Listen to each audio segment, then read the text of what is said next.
Bismillahirrahmanirrahim. This is lecture number 24. In our previous lecture we have discussed reflection of P wave, S wave and SH wave from the surface of half space. That in those lectures we were supposing that we have half space only, and on the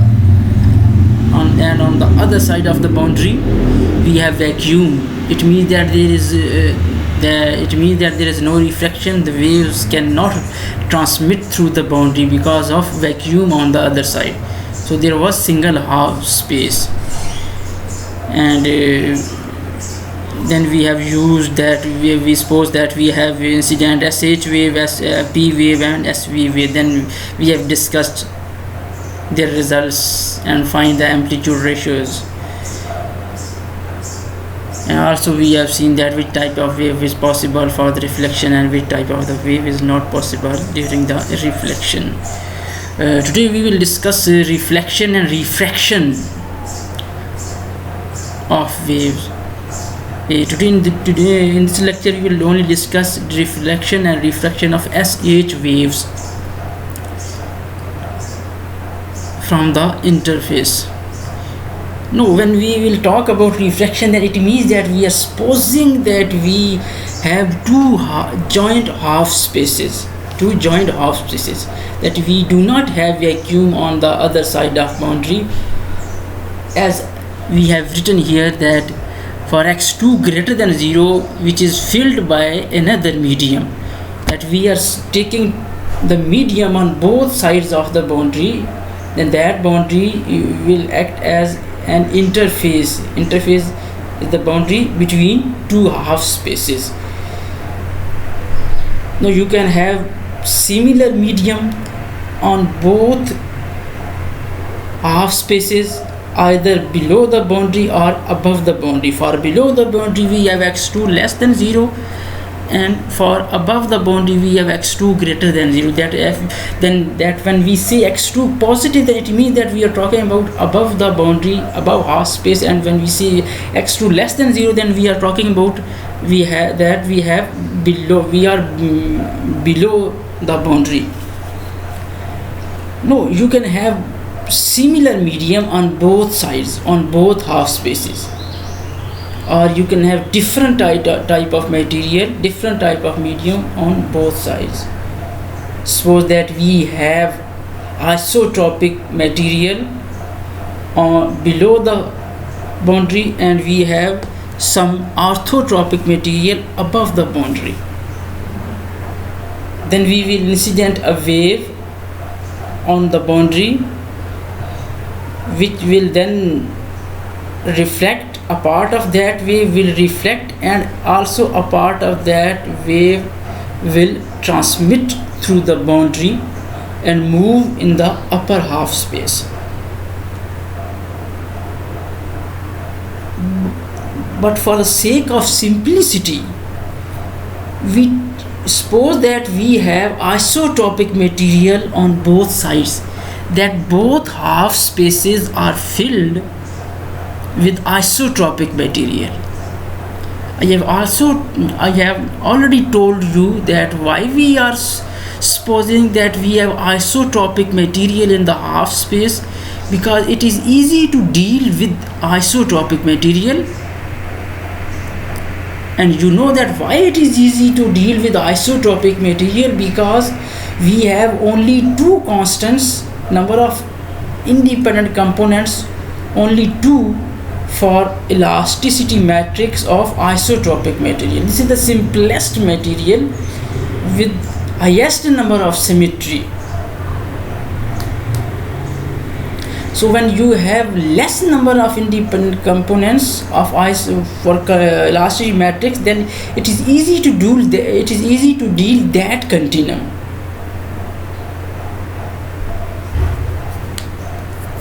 Because we have to calculate the stresses, and when we take the stresses, then it means that we have to use the stress strain relation. In that stress strain relation, components of elasticity matrix are there. If you have larger number of independent components for elasticity matrix, then you have to solve that with too much time. That too much time will be taken for that solution, and maybe simplification will not, maybe it is confirmed that simplification will not be easy for that type of continuum in which you have large number of independent components. So for smaller number of independent components, we suppose that we have isotropic material.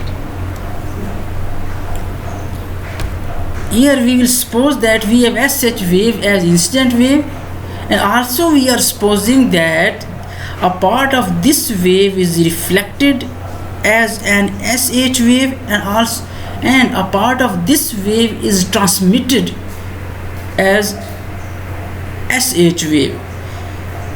So it means that incident, reflected and transmitted, all the waves are SH wave. So we will use these boundary conditions, which are the displacement and stresses. They are continuous at the interface. Here interface is x2 is equal to 0, boundary between two half spaces. So the displacement and stresses, they will be considered as continuous at that boundary. So this is the geometry of that two joint half spaces. That we have this incident wave, this is propagation vector for incident, this is reflected propagation vector n1, and this is transmitted n2. This is lower half space, this is above half space.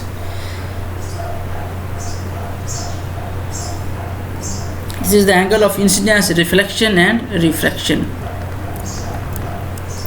Now these are n0, n1, n2. These are the propagation vectors of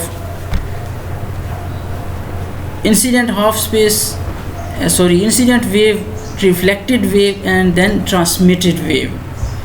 Now these are the polarization vectors for incident, reflected, and transmitted. As we have SH wave, so it means that we have transverse wave, then polarization and propagation, they both vectors should be perpendicular with each other, and due to SH wave, this should be along the x3 axis, because we have propagation vectors in x1, x2 plane. So from the definition of SH wave, you can have this polarization vector along x3 axis. Similarly for this and for this. So these two are the basic unit vectors associated with the wave. So we always write these two unit vectors in the start. Next, for incident wave, now we will have to calculate the displacement and stress components for incident, for transmitted, for reflected. Now for incident wave, this 0, superscript 0, denotes that we are talking about incident. When it is 1, then we have reflected. When it is 2, then we have transmitted. This A0 is the amplitude for incident, K0 wave number, theta 0 angle. This is your x dot n. N is the propagation vector, x is the position vector of the particle moves with the wave or any point on the wave, and that position vector of any point with respect to the origin. And this is CT. As we have transverse wave, so speed will be denoted by C subscripts capital T, and this one is telling us that we are below the boundary, that we have below half space, x2 less than 0. Now first component and second components are 0. Why they are 0? Because we know that first component and second component of the polarization vectors are 0. So that is why the first component and second component of the displacement vector also 0. So third will survive only because we have 1 here. Here is 1. So this is the relation for stress strain equation for isotropic material. So now we have to calculate 3 components T2J. This 2 is coming from that we have x2 is equal to 0 as plane, as interface. So we need to calculate T21, T22, T23. So let's see what happens with these components. So T21 will be equal to this would be 0 because we know that delta 21 0, first term 0, second term due to 0, S21 is 0 because as this strain S21 will involve only the U1 and U2, first and second component of the displacement, and because first and second component are 0, so it means that this term is also 0, so we have T21 is 0. Similarly for T22 we have these two terms, lambda into this one, delta 22 plus thing, this thing is 0, you have this 0, this is also 0 because it involves u1, this is u2, and it involves u3, but here S33 will be equal to u partial derivative of u3 with respect to x3, but u3 is independent of x3, so that is why S33 equals to 0. Hence we have T22 equals to 0 in all cases.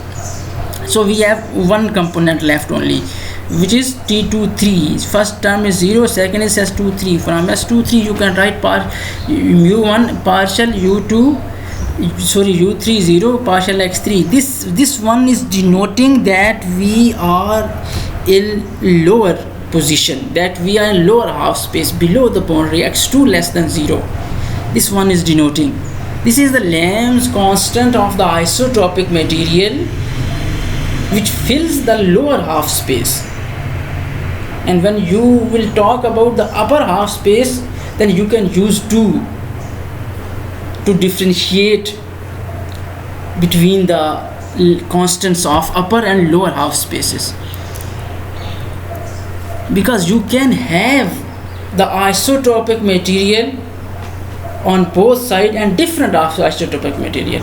One thing is that you have isotropic, and second thing is that you can have different isotropic material on both sides. That is, for example, that you have steel as lower in the lower half space and aluminium in the upper half space. So in that case, the constants of the values of these constants will be different. So that is why we are writing 1 for the lower, and also when we will write the speed, then also we will write 1 for lower. For upper we will write 2.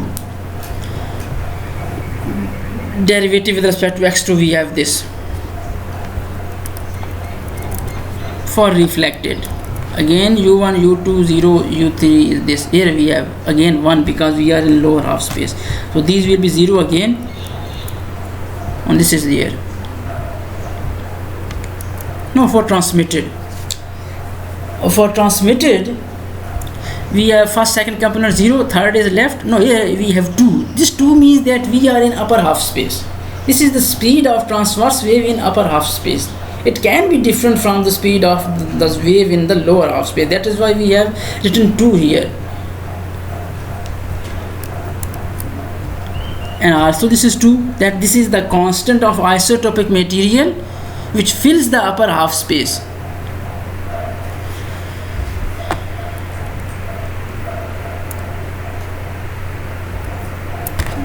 This, no, we will have to use the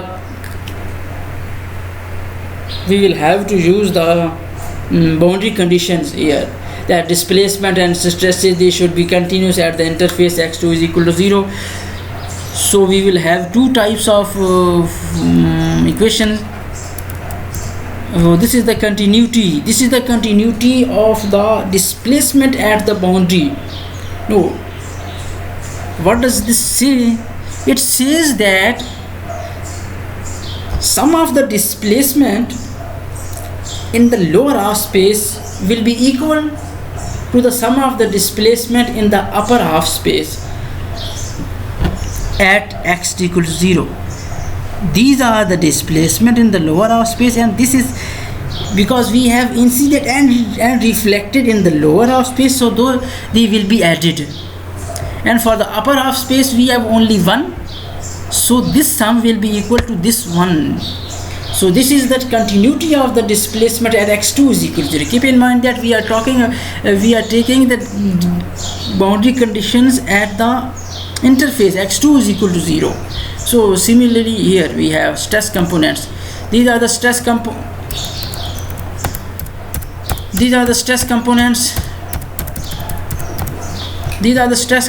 in the lower half space, and this is the stress components in the upper half space. This is the sum of the stress components in the lower half space will be equal to the sum of the stress components in the upper half space. As we have only two components in lower, so they will be added, and we have only one component in the upper, so this sum will be equal to this at x2 is equal to 0. So what we will do here, from the first equation we have this displacement plus displacement equals to displacement of the upper half. Stress again stress equals to the stress component of the upper half.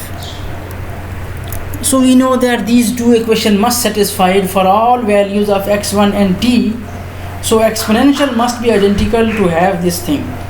So to be exponential identical, we must have this thing.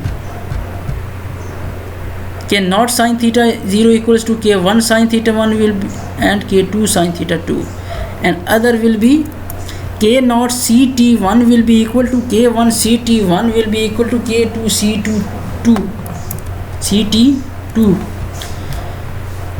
From here we have k naught equals to 1, and by using this here we have theta naught equal to theta 1, and from this and this we can write this. So this is the wave number of the transmitted wave, which is equals to this one. K naught is the wave number of the incident wave, and this is the ratio of the speed of the wave in the lower to the upper. This is again from there k2 sine theta 2 equals to this thing. You can write this sine theta 2 equal to this. This is the Snell's law, sine theta 2 over sine theta 0 equals to c2 over ct1. This is the Snell's law. This is the constant, that the ratio of this thing is constant. This constant is called refractive index. Now if this, then we have theta 2 and less than or equal to 0. If this hold, then theta 2 is greater than or equal to theta naught.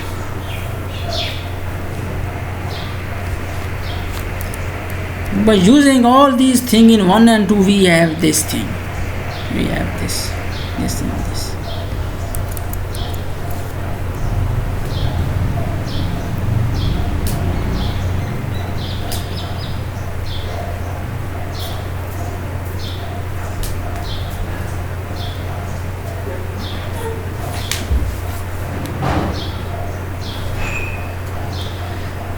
And after simplification, you have these ratios: reflected to incident, refracted to the incident. You have this thing where this is the Lamb's constant for lower half space, and this is for above, and this is the speed of the transverse wave for lower, and this is in the above, and theta 0 is the angle of incident wave, and theta 2 is the angle of reflected wave.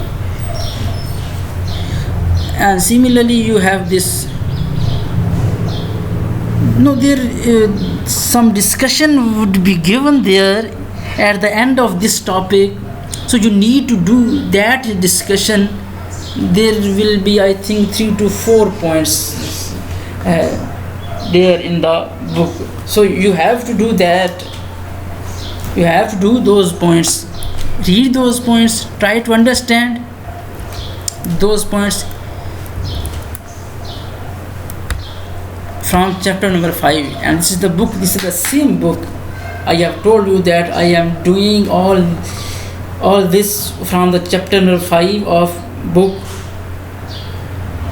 Propagation of Waves in Elastic Solids. Writer is J.D. Ahanbaugh. So you can study that chapter from there. So also this was the discussion about the reflection and refraction of SH waves from the interface. When we have, as when we say refraction, it means that we have to join half spaces. But at that book you have also reflection and refraction of P waves. So you have to do this topic from there. And also if some discussion would be there, then you have to also do that discussion. This is, if you will not do that, it can appear in the paper. So read the book, read the chapter, then you will have all these things. So you have basically, I think, 4 or 5 topic from that chapter. Reflection, about reflection and refraction of the waves from half space and the two joint half spaces. You have to do all these things from that chapter.